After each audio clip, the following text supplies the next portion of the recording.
Just talk about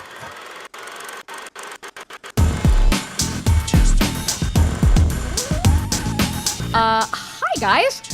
Thanks for hanging out here with us at Toronto Comic Con. I am Leslie Livingston. I will be your moderator for this panel, apparently, because nobody ever tells the moderator that they're the moderator before they get to moderate the panel. So that's fine. I thought what we would do first is we would just introduce ourselves and talk a little bit about what we do and why we do it, and then we will start a free-ranging, fast-wheeling, free-for-all of a discussion, and then maybe, I don't know, Take some questions. Jello wrestling. Perfect. No, questions. Yes. Questions. Yes, Yes. questions. Not Jello wrestling. No, not Jello wrestling. I didn't bring any Jello. Oh, damn. You were supposed to be on Jello duty. Nobody tells me anything. Right. It'll be All right, here we go. How about we start with you, my dear? Okay. Hi. My name is E.K. Johnston, and I write young adult novels, most famously 2 Star Wars books, Star Wars Ahsoka and Star Wars Queen's Shadow, which just came out like a week and a half ago. 2 weeks ago. Time has sort of blurred because I had 2 books come out at essentially the same time. So 2 weeks before Queen's Shadow came out, I had a book out called The Afterword, which was a post-quest story where these 2 girls get home from going on a quest and like they're famous and stuff, but also they have student loans and they're very poor. And so they have to kind of figure out where they're going from there, which was the kind of total opposite of the Star Wars book, Queen's Shadow, which is basically Padme Amidala at the end of her term as queen. And again, she's kind of up against what she's going to do with the rest of her life, but she has a lot more options.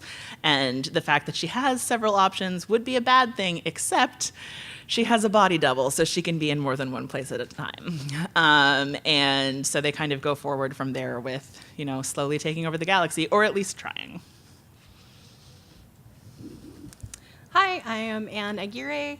I have written many, many novels for adults and teens. The books that I'm here to talk about, I wrote with Rachel Kane. She's actually in Seattle, so you only get half of the writing partnership today. Skype her in or something? But I am a pretty awesome half. These books are young adult science fiction, and honestly, I am probably the most proud of these of almost anything I've written. It's about a girl who has adventures with a sentient spaceship, and it has sisterhood, it has a lot of really awesome action, super high stakes. We sold it as kind of like Farscape meets Steven Universe. So if that is a thing that you like, then these are the books that you want. This is the Space Whale one that people talk about as the Space Whale one? Okay. This is the space whale one. It's actually kind of a cult favorite, if you can believe. And also, I feel like I want to tell you that these books are up for grabs. I brought them, they're my copies, and I do not wish to carry them home to Mexico. They are heavy.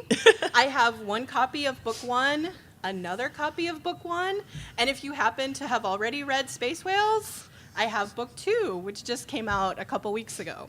So please come see me after the panel is over. I would like to give these to you. I do not want to take them home.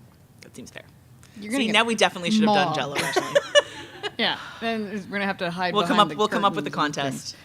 Excellent. While we're doing Yeah. this. Okay, All right. perfect. Yes, I'll think about something. Contest is always good. With no other, Jello. other than random mobbing. Yes. Okay. Which can be fun. Hi, I'm Leslie Livingston. I am a young adult and middle grade author. I have written 14 books to date. This is my most recent publication. It just launched. The launch party last week. Some of you were there. Were some of you there? Who was there? You guys were there. Right. I knew. I was like, who was there? Yeah, right. You guys were there.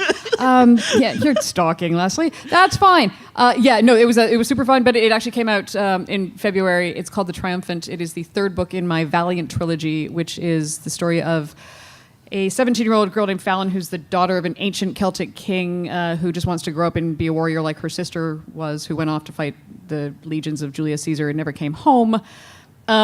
That's the plan. Things go horribly awry. Fallon is captured and sold into slavery, shipped off to Rome, gets purchased by a school for female gladiators owned and operated by Julius Caesar, which is awkward. I mean, Mostly for Caesar. his day was yesterday, so I know, right? Yeah, like, beware the Ides of good March. timing. I know. I missed it by 1. But so that's my most recent. I'm also known for writing the Wonder Strange trilogy, which is fairy tales set in New York City, essentially. And yeah, so I write mostly fantasy and a little bit of science fiction. I have some time travel stuff, but it's kind of magical. Magical time travel. Magical time travel. Okay, As well, opposed to the hard scientific time travel. Right, That's exactly. quite more realistic, really. yeah, I know. But no, time travel. Have you guys ever written time travel? Yeah, okay. Doesn't it? Okay, at some point, you just like, I know now when it's called a temporal lobe. Because there's that part of your brain that just at some point when you're writing time travel just goes, and worlds start to fall apart. It's when I was writing the third book in my Never series, I realized just like a week before it went to print that I had effectively written the first book out of existence. I mean, that's always the risk with time travel. I fixed it, but You accidentally like erase everything. Yeah. I called my editor weeping, and she was like, "What is wrong with you?" And I'm like, "I can't write this." And she's like, "Oh, well, we already published book one, so you can't do that." And I was like, "I know." So I took a week, tore the ending out, rewrote it, and I felt like the picture of Marty McFly's family. And but I did. I righted the universe. You're all here now. You're welcome. Perfect. You guys are here. Tell me about specifically, because both of you write co-authorship. How is that for you guys? I've done it twice, but it was with my dude that I lived with. So that's weird enough as a thing. But how is it for you guys? For me, it's kind of like a sort of a weird spin on co-authorship, because technically I write the book by myself, but it's in a shared universe and shared galaxy, if you will. And by some coincidence, that is also how I learned to write, because I started in fan fiction. And a lot of that is, a shared canon, talking on LiveJournal, which was the style at the time, and like this like group of people from all over the world with various different backgrounds who were like really, really committed to Sam and Jack from SG-1 making out, and how I learned to write with like good ideas that other people had, but also people would be like, "Oh, I really like that. Can I borrow it?" And I'd be like, "Sure." Just like put my name at the top of your AO3 so people will maybe come and find my stories. And so writing for Star Wars is a really natural extension for me, because I'm already used to looking for those cracks in the story where I can sort of write the stuff that I want to write. And I'm used to sort of, looking at other people's work and being like, I'm going to steal that if that's okay. And with the Padme novel, most specifically, it was the Ion Pulse from Battlefront 2. I needed to do something with Captain Panaka at the beginning of the book, and I was like, what am I going to do with Captain Panaka? I don't know. And then I watched the Battlefront playthrough, and I was like, there it is. Bingo. And so it's not like a huge plot point in the book, but it speaks to his character a lot, and it speaks to the problems that he's going to be having going forward, because I had to match him up with Leia, Princess of Alderaan. And so like in the first draft, he's much nicer. And then I read Leia, Princess of Alderaan, and was like, "Dear Jen, I'm going to fix Panaka, don't worry." And then I figured out how. So it was this idea of like working with books that I love to read, and then sort of this team who will be like, if I say something like, I need a non-humanoid alien, Pablo Hidalgo will be like, this one makes sense. And I'm like, cool. And then someone will ask me what it looks like, and I'll be like, let me ask the Google. Which happens sometimes. There's a lot of aliens in Star Wars, so sometimes I have trouble keeping them all straight. Yeah. Cool. Well, I actually have a couple different co-author experiences. I have written a couple of steampunk novels with my husband, Andres, who is actually in the audience there in the striped shirt. Hello. So if you like steampunk, look for AA Aguirre. And writing with my husband was much different than writing with Rachel Kane, because my husband lives with me. Okay. And if he has an idea, like he can knock on the bathroom door and be like, hey, chapter 12, I have an idea. You're like, write it down. I'll be out in a minute. Yeah, I know. With Rachel Kane, she lives in Texas and I live in Mexico City. So Google Docs was our best friend. We would just start a new document, and usually we would have like the main points, like these are the 4 things that have to happen in this novel, and we'll have those 4 points agreed upon beforehand. But other than that, like we don't have a super detailed outline. Actually, I don't know if she would want me to tell you this, but I'm going to tell you anyway because she's not here to stop me. Under the bubble, guys. Someone in Seattle is like, I know. When Roxanne writes by herself, she does not write in chapters. She just writes like 100,000 words, and like, okay, it's like a book sort of thing, and then she figures out the breakpoints afterward. I know. That's lunacy. my whole soul I know. tied I'm like, itself up in a knot. I feel wrong and bad. I now. tried to like jump somewhere else. I know. When we first started writing together, I can't do this panel anymore. when we first started writing together, like she would send me a chapter that was like 12,000 words long, and I was like, where do you stop? There's no. And so like one compromise we made was I was like, no, we have to decide. God, I'm we gonna pull have to sweats have, up here. We It's just have like- to have cut points. I need to know.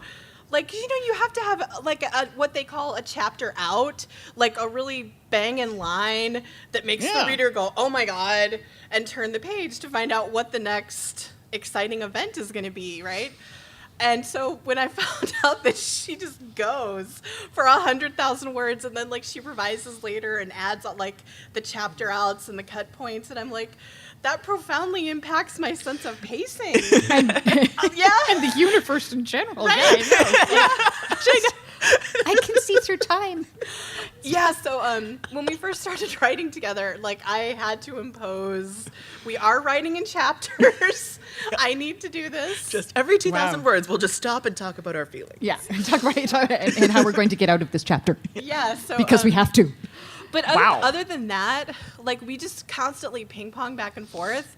And the most interesting thing about writing with her is that people cannot tell who wrote what. That's cool. Like, there have been points, like she will have written, like, I got 1,800 words done, but I have to take my mom to the doctor, so I'm stopping. And I would open up the document, and she would have stopped right in the middle of a sentence. And I would just be like, all right. And I would just, like, finish the sentence and keep going. Wow. That's really cool. And she's done that with me before, too. Like, sometimes I'll just stop at a really awkward spot and be like, you know what? I have no idea where this is going, so I'm just going to quit You now. do. Your problem now. Your problem now. Yeah, and basically, like, we just send each other a message, like, you know, tag, you're it. I got 2,000 words today. Keep going. Your turn. That's And- fun. Yeah. And like, other than me insisting that we must write in chapters, it's been really seamless. Like, we just That's basically we tease each other that we share a brain because Yeah. this is kind of an interesting story, and I think you guys will be amazed. I got what I thought was the most unique idea, and of course I blabbered it on Twitter because I'm the smartest. So I write on Twitter like back in February of maybe 2015, or I don't remember when it was, like before we actually got together and started writing together. I was like, oh my God, why do I suddenly want to write a book about a girl who's in love with a sentient spaceship? And I thought it was the most creative idea. So then she asks me, oh my God, I just did a proposal for that. And I was like, Damn it. I was so disappointed because, you know, like, how many books are they going to buy about teen girls in love with sentient spaceship?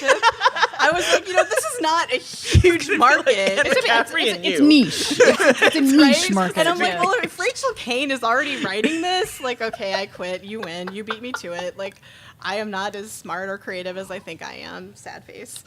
So then she messages me privately and is like, actually, my agent hasn't even seen it. It's not finished. I'm not really satisfied with it. Would you like to take a look? And I was like, would I?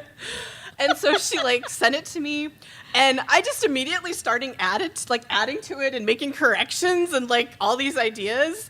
And then when I sent it back to her, and then I was like, wait a minute, she didn't actually ask me to do that. But Was you know, that presumptuous? So- I don't too know. late. Yeah. I have hit send. Right? There is no unsend. So then she reads all my stuff and was like, oh my God, you were meant to write this with me. Do you want to write this with me? And I was like, do I? Why, yes, I would. And then like my family there can like collaborate or can confirm that as soon as I put down my laptop, I was just running and screaming like, I'm writing a book with Rachel Kane. That's I'm hilarious. writing I think a that's the natural I reaction. was just shrieking.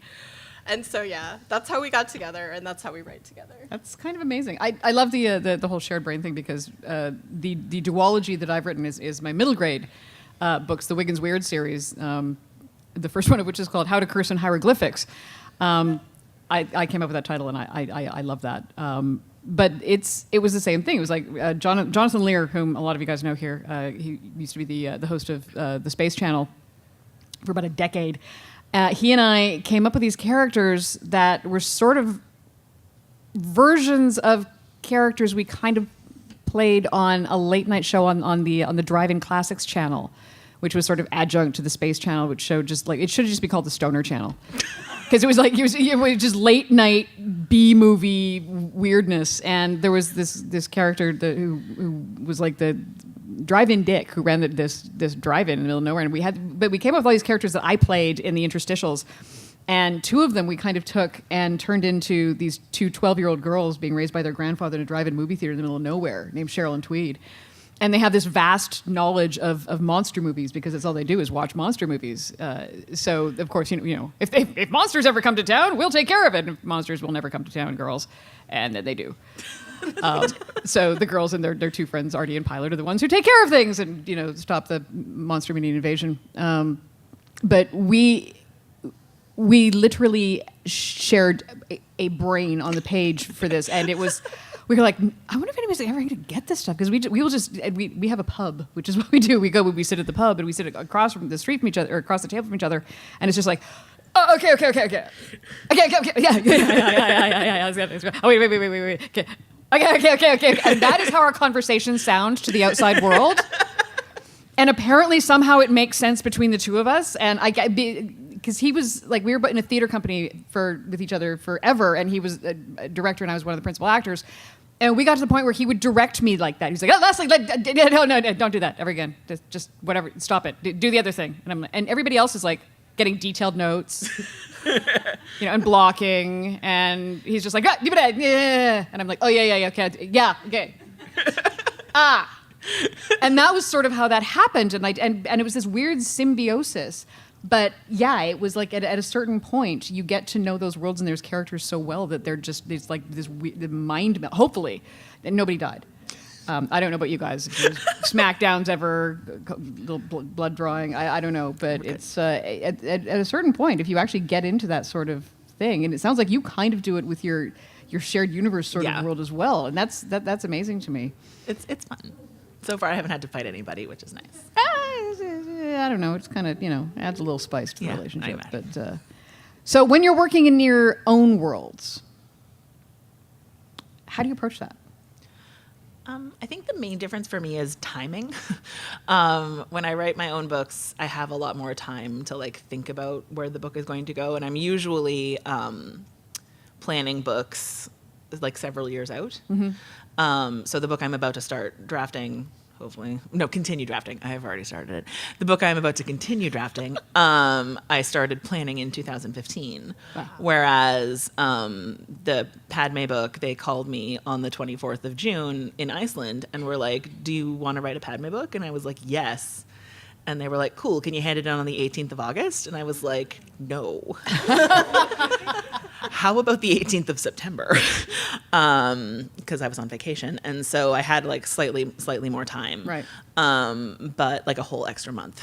I think the shortest they've ever had anyone do a turnaround, I don't know which one of Claudia Gray's books was this, but she had like a 40-day turnaround at one point. Wow. I just barfed a little. Yeah, right. From like, we would like you to write this book to handing in the first draft. Yeah. And so the shortest they've ever had me do it is 6 weeks, which is still, even for me, very short. But when I write my own stuff, I get to like turn things over. I still write very quickly, but I turn the ideas over for a little bit longer than I do with the Star Wars book. I also don't outline when I write my own stuff. When I write for Star Wars, I do an outline. Because they like to know what I'm getting up to. Do they make you turn it in ahead of time for approval? Yeah. So the outline has to get approved. Although, like, originally they'll be like, "Hey, can you write a book about Ahsoka?" And I'll be like, "Sure." And then I came up with an outline. So it wasn't like, "This is what we want you to do on the book. Write this in the outline." It was very sort of open. And then the same with Queen's Shadow. But when I write my own stuff, I do not outline at all. I just make it up as I go, which sometimes leads to, like, me getting to a point in a book where I know I have to write like 10,000 words before the explosions can start, and I don't know what's going to happen in those 10,000 words. And if I've already sent them on a road trip, I have to come up with something else for them to do, which is usually how that ends up. Huh. I remember when I was my very first published novel, Wonder Strange. HarperCollins bought that on 5 sample chapters and a plot synopsis. And I was unpublished at that point. It was weird. They just they loved the idea and they really wanted to work on it. And I remember when I got the contract, it was the end of September, and they were like, "Could you have the first draft was December 5th?" And I'm bad at math, but I'm like October, November, December 5th. No, that's not right. I'm missing months. Oh no, that's 2 months and 5 days. And then I did this thing where I would I padded, and those are my theater books. They're about a young actress in a production of Midsummer Night's Dream who discovers fairies are real in New York City and everything else. And I was in a production of Macbeth at the time, and I was doing 2 shows a day for 2 weeks. I was playing 2 parts. I was playing Lady Macbeth and the First Witch. I had 8 costume changes with wigs, and I don't remember most of that period of my life because I was writing this and doing this show and things, and it was becoming this weird art meets life thing, and then I would just get to the theater in the morning, and the stage manager would be like, "Morning, Leslie," and I'd be like, "Oh God, why?" And they were like, "What is wrong with her?" Did you accidentally discover fairies at any point, or was that just a bridge too far? I think I might have seen them in the mirror. Yeah, I was starting to hallucinate at that point. That's how mine. And it fortunately has never been quite that fast a turnaround since. But yeah, it's sometimes 4 months. Sometimes what's your average for a turnaround from inception to first draft? Oh my gosh, years. Yeah. And Honestly, it depends on how much time I have. I mean, I have a bad habit of I will know when a book is due, and I'm like, I have time, and then suddenly I turn around and I no longer have time. Yeah, I want to say, I've written books in 10 days before, if I'm going to be Barf. honest. Barf. What is wrong with you people? Why do you do this to me? Well, I mean, I write very quickly, but I think about it a lot before I write it down. All right. So your process is much mulling. Is stew for 7 months and then go to the cottage for a week. Oh, okay. That sounds fine. That's a nice process. Yeah. The cottage part. Yeah. I don't know about the stewing. Well, I mean, that's the part where I'm just playing Dragon Age and Yeah, and I reading. would call that. I mean, that's my process too. I mean, then I am mulling. I am not procrastinating. I'm taking notes. I'm writing stuff down sometimes. I'm doing a lot of emails. I'm thinking about it, and then I go to the cottage and write a book in 6 days. Yeah, see, I always get the question, but it's oh, do you ever get writer's block? And I'm like, no, because I have contracts that have this thing in them called a deadline, which has the word dead in it, which is remarkably motivating. Yeah, And super. there is that sometimes you're just I can't, I just feel like it's right there. Yeah. Clause H, section C. Yeah, so there's that. Now, we're talking about building, working in existing worlds and working in your own worlds. And what's your kind of your world building process, you guys? I'm curious. Do you wanna go Either? first? Okay.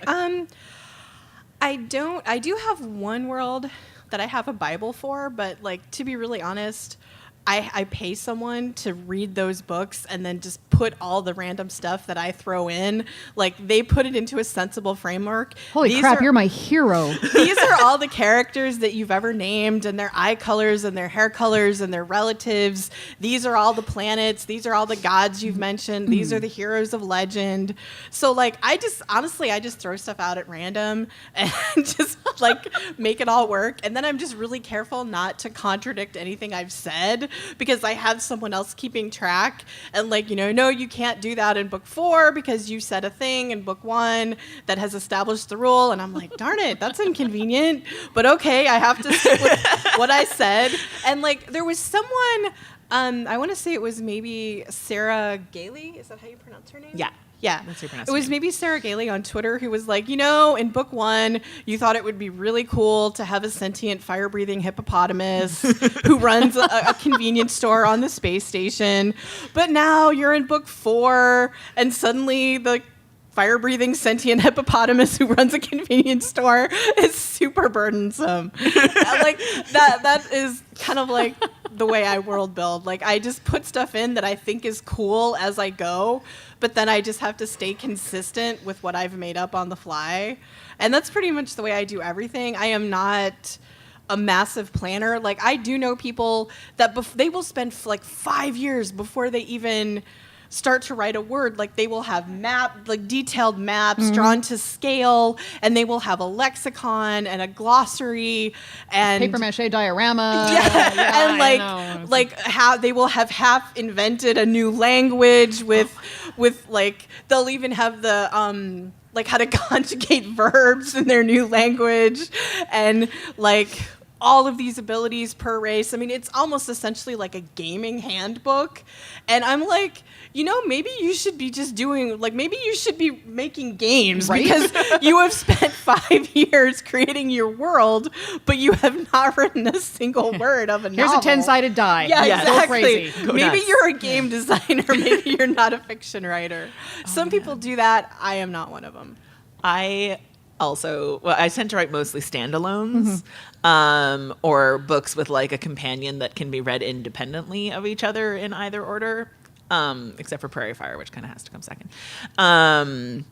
And so I tend to just like build the world as I require it.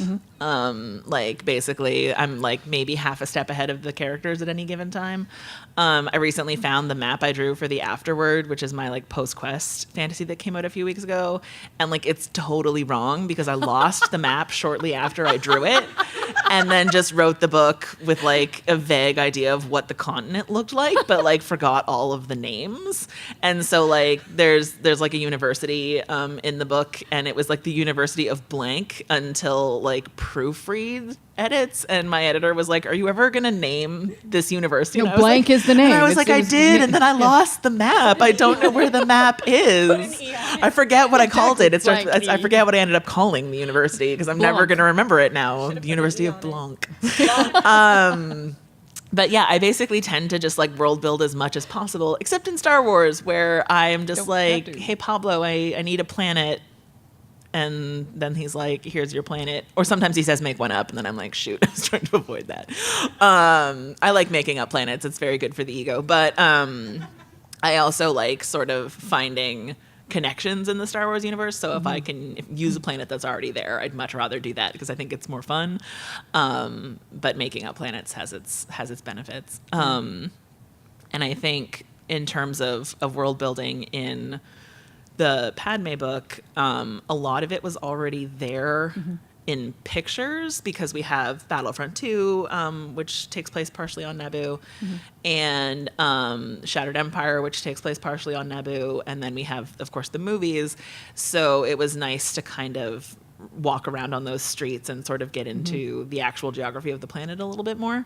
But even that, a lot of it was me making up things to justify stuff we know of in the movies, which was super fun as well. Yeah.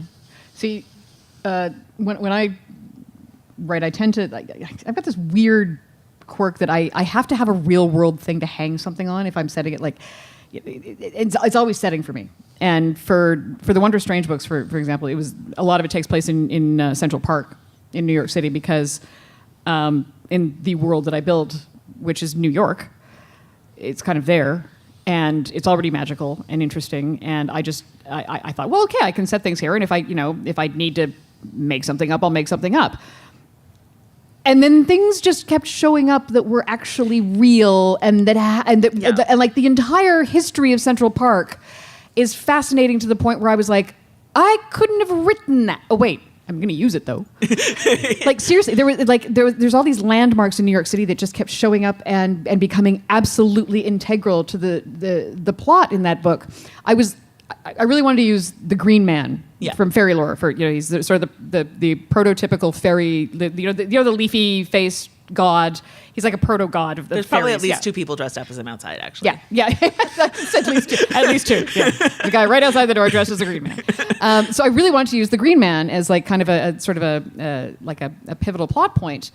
And then in my research, I discovered that part of the reason why Central Park exists in the form that it does now was because of this guy. He was one of the fathers of New York City, and he was this like huge, like he was a philanthropist and a really amazing guy that was into like city planning and design. And his name, and nobody in New York knows about this guy really. He's like it's kind of a forgotten figure, but his name was Andrew Haswell Green, right?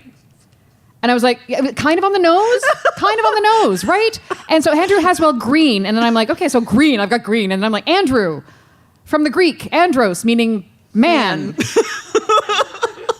And then Haswell is apparently, it's like, I think it's Dutch or Danish. It means from the wild, misty place. And I'm like, I've got a green man from the wild, misty place.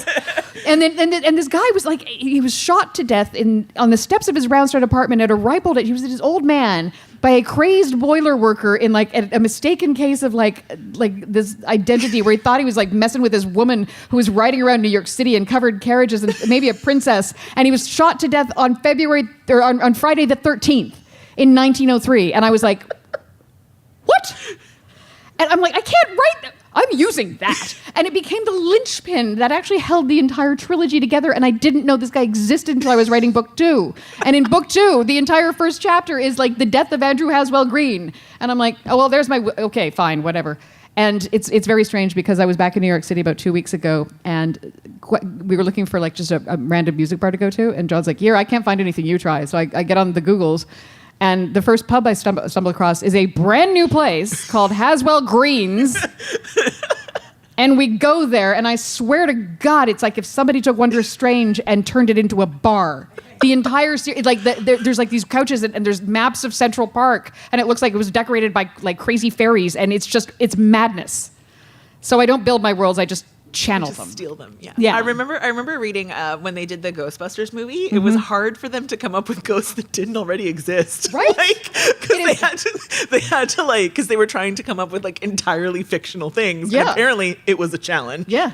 And I'm like, that does not surprise me given what I know of New York. Right? Oh, it's hilarious. Like, I mean, I didn't have that problem when I was writing the Rome books, these ones, except, well, strangely enough, I was like, oh, I've got all these great ideas. And, the first thing you think of when you think of Rome and gladiators is like the Colosseum. And I'm like, yeah, no, wait, that didn't exist when Julius Caesar was alive. Did they find did they find the skeletons before or after you had the idea? I think I got the idea for the first Valiant book when I was 12 years old and I saw Okay, bronze so statuette. So definitely before. afterwards, yeah. But that was interesting because that was when you talk about finding the cracks in stories. Yeah.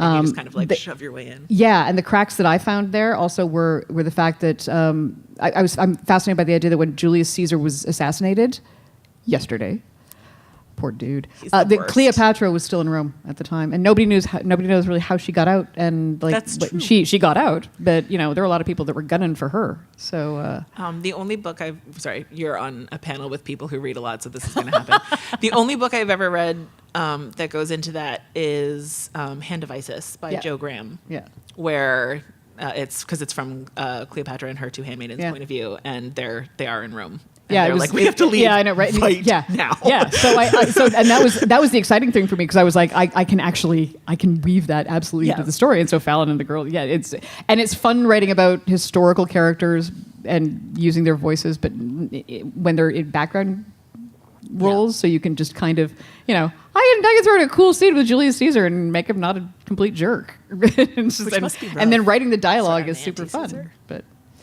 anyways, I thought, okay, I utterly what? Yeah, Should we take some that's what I was going to say. I utterly digress, and I thought what we would do now is throw the floor We're open going to to talk you about Roman guys, history. right? Anybody have any questions for us up here? Yes.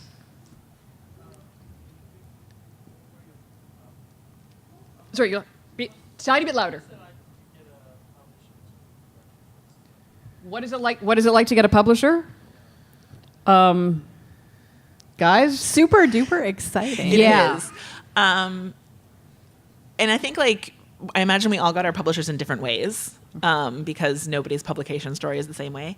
But basically, if you have a book and that you've worked on and made as good as possible, I actually got my agent second, which is uncommon. Most people get an agent first. I actually had a publisher before I had an agent, by like 15 minutes. And so, Yes, because once you have a publisher, then you can actually call an agent. then you can call an agent and be like, hey, which is almost exactly what happened. So, but I think it's just, especially having an editor now that I've worked with. So I've worked with 3 different editors on multiple projects, and they're all different, but we all have like, I guess this measure of like trust and sort of, again, shared universe, because they work on the book at least as hard as I do. And so you kind of have this like wonderful back and forth that I really like. Mm-hmm. No, because Plus they pay me. Yes, and you've written like what 300 books or something like that now. I think That is a little bit of 305. Nine. Yeah. 42. I've written 42 novels. Ladies and gentlemen, 42 novels. I don't even. That's amazing to me. Actually, the actual total is higher than that. I have sold and published 42 novels. okay. And that's been since like 2007. So 42 novels in the last 11 years. What are you doing in your spare time? Well, I raised a family and I cook, I play video games, I play with my pets. The actual total is probably closer to 60 because I failed a lot before I finally sold. Unlike my colleague here, I had an agent first. I just came out of the slush pile, which is where you query and you send emails saying, "Dear sir or madam," use their name, and just tell them about your book. And I got an offer of representation from that. Unlike most people, my submission process was pretty quick. This is kind of a neat story. I signed with my agent in March, at the end of March. We pitched on my husband's birthday, which is April 11th. And by the end of May, we had an offer. And I sold my first book. And this is also kind of another cool statistic, which is not common. Oh my God, I love you. I have magic. actually never not sold a book that I've pitched since then. Every idea I have given to an agent has been purchased. And that's to a tune of like 42 novels. That's so pretty good. Knock on wood that my streak continues. That blows my mind. That's pretty good. That's amazing. Mine again was Wonder Strange, and it was that weird thing where I got an agent with one book. I was pitching around the first book I ever wrote, which is a King Arthur retelling, and I'm not getting any responses. My much smarter than I am boyfriend said, "Would you shut up and write another book, please?" And I was like, "I am," and he's like, "No, you're not. You're whining about not getting an agent for this one. Shut up and write another book." And I was like, oh, "Fine, whatever." So I wrote another book, and I got an agent for that one. And she was pitching it around and came close, but didn't quite sell it. And that was the books that became my Never books eventually. But it was right after that there was that little book that came out. What was it? Twilight something? Sold a couple of copies here and there. So Young Adult Paranormal was very popular, and she knew that I knew a lot about that kind of stuff. And she's like, "You should pitch that to me." And I'm like, I got nothing. And then John's like, "Didn't you write that story about the fairies in New York, that short story?" And I was like, "Shut up, I got something." And he's like, "I'm going to go talk to the cats now." And so I wrote up like a 3-page blurt, and Jessica, who'd been talking to this editor at HarperCollins, was like, "Oh, she's interested." And I'm like, "It's 3 pages. It's a very short book. That's all I got. There's nothing there except that." And she's like, "Yeah, whatever." And then Laura's like, "Yeah, I want 5 sample chapters of plot synopsis." And I'm like, "When?" She's like, "Now." So I wrote 5 sample chapters of plot synopsis. It went back and forth in the house a bit. Then they gave me 2 months and 5 days to write the thing. And that's not typical. No. But boy, yeah, if you ask how it feels, it's like I won the lottery, and oh my God, what am I going to do? I'm so dead. Yeah. And so it's an extraordinary process, and part of the reason why it is extraordinary is because the people that you usually wind up working with are at least my agents and my editors have all been like half my age, twice my height, and like 5 times smarter than me. So that's fun because they go, "Oh, you know what you should do? Make it better." And then they tell you kind of. Yeah. They tell you how. Yeah. Kind of nice. Yeah. She either just flashed the 15-minute warning or the 5-minute warning at us. I'm not sure. What? No. We got 20 minutes. Yes. Okay, so it was the 15-minute Gentlemen. warning. We are good talkers.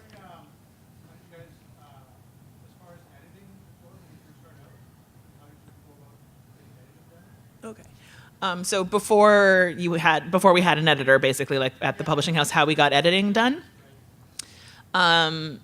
So mine was mostly through fan fiction. I had a couple of beta editors that I'd been working with for various fandoms online for like 10 years at that point. And they are the people who formed my first critique group. And we all did NaNoWriMo, National Novel Writing Month, together in 2009 and read each other's books. And that was kind of where it started writing original fiction for all of us. But basically the people who have done my editing before I had an editor were always that critique group that I found through LiveJournal, as was the style of the time. And I think now people I know people who've met their crit groups like on Twitter or even at the library. A lot of libraries will have writing groups, which is really cool. And you might not gel with everybody, but the thing that my crit group had going for us was that we had 4 people with very different skill sets. So like I'm the cheerleader. I'm the person that you send the book to when you need someone to be like, cool, where's the rest of it? And like another one of my friends is the one who's like, there were 6 sheep on page 10 and 5 sheep on page 11. What happened to the what sheep? What happened to the sheep? And then someone else who will be like, you really explore the theme of lost childhood in chapter 1 and then don't mention again until chapter 10. Maybe you should put it in between there a little bit. So basically, if you find people that you trust to read your stuff, and that's hard, honestly, like being like, I wrote this, please don't hate it, is rough. But the internet is how I found my critique people. Same. I show my work to no one. No, that's not true. Now I show my work to pretty much nobody before my editor. My editor is really the first person that sees it. All of my ideas kind of get bounced off John just because I live with him and I have an inability to shut up in case you guys hadn't noticed. So I'm always talking about what's happening and formulating the ideas there. But I never had an editor before I had an editor. And if part of your question was, do you have to pay an editor before you start querying? No, you don't. And you probably shouldn't, because the person who's going to get paid to edit your book will eventually be your actual editor. And that's probably how that should go. Yeah. How are we going to give away these books? If we're about to get kicked out of here, yeah. I do not want to leave with these. So, Okay. I usually give them out to people who ask questions. okay. Mm-hmm. Well, we only allowed 2 questions, though. and there was a third hand. Wait, we have a third hand. A third hand just went up over there, and you can ask a quick question, and then you get a book. I was just, EK, you mentioned sort of experience with fan fiction in that community, and I was kind of wondering if, Anne and Leslie, you had any experience with that, or just, I like fan fiction, I like the transition from fan fiction. He's losing it. This is where it gets awkward. I actually have written fan fiction, but ironically, I was a published author before I started writing fan fiction. And I have written Mass Effect fan fiction. Okay, you have to tell me who you are. I'm not. Yes, I know. If you tell me who you are, I will tell you who I am, and you can read my Dragon Age fan fiction. Okay. Deal. The reason my son is laughing is because my fan fiction actually got really popular on ffn.net, and I have like hundreds of likes and tons of comments. And the reason I'm famous is because I have like described Garrus as junk. And oh my god! I know who you are. And like I actually had people messaging me asking Junk me, famous. yes, can I use your description of his junk? And I was like, sure, go for it. So if you now know who I am, then good for you. I have nothing to follow that. I can't. amazing. No, I've so proud of who I am. God. I think I See, can I've figure it never out. written fan fiction, and now I feel an overwhelming need to. I just played Mass Effect and read through like the entire Garrus Shepard tag, so like there's a decent chance. Right. So there's that. You're welcome. Yeah. Gosh, no. Now I really kind of want. No, I've never. I'm like, no. I don't know. The closest I've ever come to is everybody tells me that I write Shakespeare fanfic. Basically, I mean that's kind of what Wonder Strange is. It's Yeah. it's like almost Shakespeare fanfic, Which is fine. which is fine. It's fine. It's fine. Yep, we're good. We're almost Good. good. Go. Okay. Shoo. I assume they'll come in. Somebody and lock yell the door. They'll come in and yell at us. Okay, at some we can point. take. Wait. Okay, it's yeah. We got 15 minutes. Yes. Question there. So, under the new Disney continuity, is there continuity under an actual live person who exists? I'm not really supposed to talk about that because the microchip in the back of my head activates, and then the Lucasfilm lawyers come through the ceiling. Sometimes they tell you can't do something, and they don't explain it. And I think my favorite story about that is one time Claudia Gray in Lost Stars wanted to have a ship, I forget which ship, do something, and they were like, it can't. And she was like, it's a spaceship, it can do whatever it wants. And they were like, it can't. Okay. And then we saw, and she was like, fine, I'll use a different spaceship. And like, so she had to use a different ship. And then when we saw the trailer for The Force Awakens, Rey's speeder goes across the screen and the ship she wanted is upside down, crashed on Jakku. And that's why she couldn't have it. So, because it had crashed. And so sometimes things like that happen. I named a character after Kevin Pillar one time and his name was Kennick. And they were like, could you change his name to like Jenneth? And I was like, that's an oddly specific request, okay. And then 2 weeks later, they were like, meet the cast of Rogue One, including director Orson Krennic. And I was like, what are the odds? Because I'm pretty sure Orson Krennic is not named after Kevin Pillar. So, but yeah, so I think it's just kind of like, there's somebody keeping track of this stuff, and thank God it's not me. But I think it's more than one person. I mean, that's what the story group is for. That's good to know. I think. Yep, I think we got. Yeah, I think we kind of got to wrap up. We now, need to guys. wrap up. Okay. If you asked a question and you want one of my books, come up. If you asked a question and you do not, then don't, I guess. And if you do want a book, come up. Yes. Also, for those of you who would like books and books signed, I know that right around in the community zone here, there's a little space that has a bunch of strapping young ladies and gentlemen of our police force. I don't know why they're here exactly, but they're really cool. And so there's a cop table, essentially. And there's a book signing table right beside that where they will have Anne's books, and you'll be signing right after here. Can you tell me where I need to go? I will take Yes, Anne to thank where you. she needs to go. It is quite literally just around. It's in this zone. They're all the tables, and it's on the other side. But yeah, just look for the cops and the Ontario Ghostbusters. It's sandwiched in between the two. It's kind of. It's a weird little place to be, but it's kind of awesome at the same time. So that's where Anne will be. And for any of you who are interested in any of my books, I will be hanging out there for like about 5-10 minutes, 10, 50, depending on whether or not. Yeah, because I've got books for sale there as well. And I think I think there are 2 copies of Queen's Shadow left. I think they have 2 copies of Queen Shadow left. So So- again, we'll sort of wander over there again. And if you guys want books signed or for purchase, that's where we'll be. You've all been awesome. You guys are fantastic. Thank you for moderating. I'm of course a genius moderator. Yeah, enjoy the rest of your con, and thanks for coming and hanging out with us, guys.